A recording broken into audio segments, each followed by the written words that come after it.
Hello বন্ধুরা, চলে এসেছি নতুন একটি ভিডিও নিয়ে। আজকের ভিডিওতে আমরা যে বিষয়টি আলোচনা করতে চলেছি সেটি হলো পিআরবি বোর্ড ডব্লিউবিপির যে 2024 নিয়োগ প্রক্রিয়া সেটা কি অবস্থায় আছে, কবে রেজাল্ট বেরোবে এবং এর বিরুদ্ধে যে আন্দোলনগুলি চলছে সেই বিষয়গুলি নিয়ে আমি এই মুহূর্তে একটি ভিডিও আপলোড করেছি। তো এই ভিডিওতে কি কি বিষয় আমি আলোচনা করেছি সেগুলো শুনতে হলে সম্পূর্ণ ভিডিওটি দেখুন এবং চ্যানেলে যদি নতুন হয়ে থাকুন তো লাইক, কমেন্ট, শেয়ার এবং সাবস্ক্রাইব করতে ভুলবেন না। তো ভিডিওটি শুরু করার আগে তোমাদেরকে বলে রাখি, তোমাদের যে নিয়োগ প্রক্রিয়া সেটা কিন্তু এই মুহূর্তে একেবারে স্টপ করে দেওয়া হয়েছে। মানে সরকার এই মুহূর্তে কোনো রকম নিয়োগ প্রক্রিয়ার দিকে হাতই দিচ্ছে না। বলছে নিয়োগ করবে করবে করবে, কিন্তু নিয়োগের কোনো হদিশ নেই।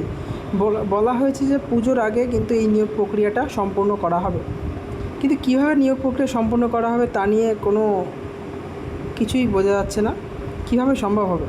তো তোমাদেরকে একটা বিষয় বলে রাখি যে তোমরা একটা জিনিস ভেবে দেখো যে এই বিষয়টা আমি সরকারকেই দাবি করছি যে দুটো বছর ফর্ম ফিল আপের পর এমনিই নষ্ট হয়ে গেছে। আর যারা আছে এর আগের ডব্লিউপির যে রিক্রুটমেন্ট সেখানে যারা ফেল করেছে তাদের তো প্রায় 6টা বছর নষ্ট হয়ে গেছে। যারা শুধু ডব্লিউপির এই এক্সামের ওপর ফোকাস, কনস্টেবলের এক্সামের ওপর ফোকাস করেই এতটা দিন অপেক্ষা করেছিল শুধু একটা চাকরি করবে বলে, কিন্তু আজকের দিনে দাঁড়িয়ে তাদের অবস্থা খুবই করুণ। তাদের অনেকের পরিবারেরগুলো একেবারে ভেঙে পড়েছে, ঠিক আছে, পরিবার সন্তানের মুখের দিকে তাকাতে পারছে না। এমনকি এর পাশাপাশি বেশ কিছু স্টুডেন্টের খবর আছে যারা সুইসাইড করে ফেলেছে, ঠিক আছে। তো প্রতিদিনই অমৃতা ম্যাডামের বেঞ্চে কেসটা উঠছে, কিন্তু কেসের কোনো রফা দফা কিছুই হচ্ছে না। সরকার পক্ষের উকিল আসছে, বসছে, চলে যাচ্ছে। বিরোধী পক্ষের উকিল আসছে, বক্তব্য রাখছে। মাননীয় অমৃতা ম্যাডাম তিনি নেক্সট ডেটের পর ডেট দিয়ে যাচ্ছে, কেসের কোনো হেরফের নেই। তো তোমাদের সকলকে বলে রাখি, এই ডব্লিউপির কনস্টেবলের নিয়োগ প্রক্রিয়াটা যাতে খুব শীঘ্রই করা হয় এবং আগস্টের মধ্যেই যাতে রেজাল্টটা আসে, তার জন্য আগামী 17 তারিখ কিন্তু কলকাতার শিয়ালদা থেকে ধর্মতলা পর্যন্ত একটা আন্দোলনের আয়োজন করা হয়েছে।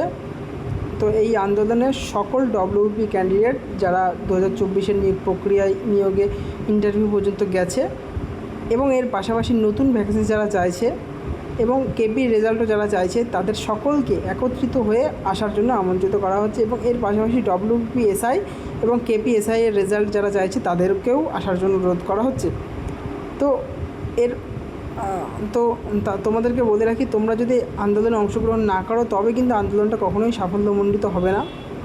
আর আরেকটা বিষয় যে কোর্টের যে কেস, সেই কেসটা মেটাতে গেলেও কিন্তু আমাদেরকে সরকারকে এই বিষয়টা সরকারের কানে তুলতে হবে, ঠিক আছে। তার জন্য আন্দোলনটা প্রয়োজন। বড়সড় একটা এতদিন তো বহু ডেপুটেশন খেলা হলো, বহু ডেপুটেশন জমা দেওয়া হয়েছে। বিভিন্ন স্যার, পিআরবি বোর্ডের উকিল, যত রকমের বিধায়ক আছে, যত পশ্চিমবঙ্গের যত নতুন বিধায়ক হয়েছে সকলের দপ্তরে গিয়ে ডেপুটেশন জমা দেওয়া হয়েছে। এমনকি মাননীয় শুভেন্দু অধিকারী মহাশয়ের কাছে যে সোমবারে জনতার দরবার, সেখানে গিয়েও কিন্তু ডেপুটেশন জমা দেওয়া হয়েছে, কিন্তু ডেপুটেশনের কোনো ফল এখনও পর্যন্ত আসেনি। তারা একটা আশায় রেখেছে যে হ্যাঁ রেজাল্ট বেরোবে, পুজোর আগে বেরোবে, কিন্তু পুজোর আগে কবে কী করে বেরোবে সম্ভব। যদি আগস্ট মাসে রেজাল্ট না বেরোবে তাহলে কবে রেজাল্ট বেরোবে এর কোনো আপডেট নেই।